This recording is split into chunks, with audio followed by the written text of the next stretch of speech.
dans l'hémicycle. Donc nous allons maintenant passer aux orateurs de groupe pour 4 minutes, en commençant par Renaissance avec Anne Bruniera. Oui, merci Madame la Présidente, Madame la Ministre, chers collègues. Nous, députés Renaissance, nous nous réjouissons de voir une nouvelle fois le budget du ministère de l'Enseignement supérieur et de la Recherche en hausse pour l'année 2024. Ce budget, qui s'élèvera désormais à 26,6 milliards d'euros, est en hausse de 818 millions d'euros par rapport à 2023. La hausse par rapport à 2017 est inédite. C'est une hausse de plus 20%. Plus 20%, je le répète, pour ceux qui vont nous dire que ce n'est pas assez, voire nous accuser d'austérité. Et je ne ferai pas ici l'affront de rappeler la hausse de budget de ce ministère durant les quinquennats précédents. Ce budget il permet de mettre en œuvre nos ambitions en faveur de l'enseignement supérieur, de la recherche et de la vie étudiante. Il est particulièrement axé sur l'accompagnement de nos étudiants, puisque les fonds dédiés augmentent de plus de 550 millions d'euros. 400 millions sont dédiés à l'amélioration du système de bourse étudiante sur critères sociaux pour cette rentrée. Et nous nous réjouissons de constater que 35 000 étudiants sont devenus boursiers cette année et de voir la bourse de l'ensemble des étudiants augmenter de 37 € par mois minimum.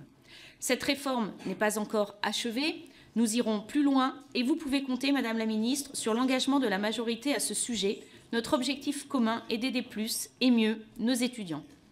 Dans ce budget, 70 millions d'euros sont fléchés pour pérenniser le repas à 1 € pour les étudiants boursiers et précaires et geler les tarifs de restauration et de loyer.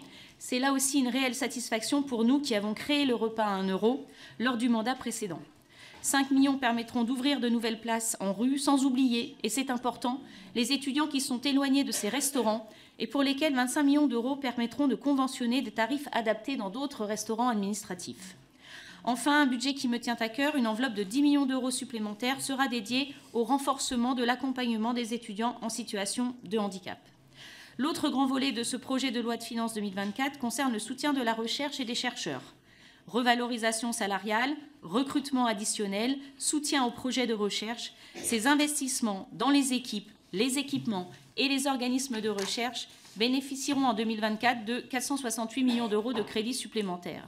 Ils sont indispensables pour donner des perspectives et des ambitions fortes à notre recherche. Ils découlent de la loi de programmation de la recherche que nous avons votée le mandat précédent. Vous le savez, Madame la Ministre, notre groupe est très vigilant quant à sa mise en œuvre.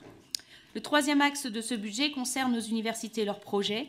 Nous saluons les budgets en hausse de 15 millions d'euros pour financer la troisième année de BUT et de nouvelles places en IUT, et aussi les 7 millions d'euros supplémentaires prévus pour financer les études de santé et leur réforme.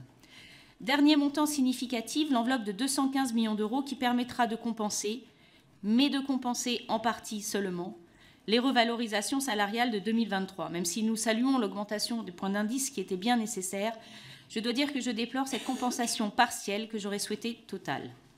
Le déploiement de ces crédits répond aux ambitions et aux défis de l'enseignement supérieur et de la recherche. Pour lutter contre la précarité des étudiants, renforcer leur accompagnement, soutenir le réseau des Crous, mieux valoriser notre recherche et nos chercheurs, accompagner nos établissements dans leurs évolutions. Aussi, le groupe Renaissance votera les crédits de la mission recherche et enseignement supérieur. Néanmoins, Madame la Ministre, nos universités devront mobiliser leurs ressources propres pour financer la hausse du point d'indice. Dans ces conditions, quelles aides, quelles garanties peuvent leur être apportées pour le financement notamment de leurs projets immobiliers, notamment de rénovation énergétique, pour leurs bâtiments souvent datés, qui en ont tant besoin pour le confort des étudiants comme des enseignants-chercheurs, la facture énergétique et également la transition écologique.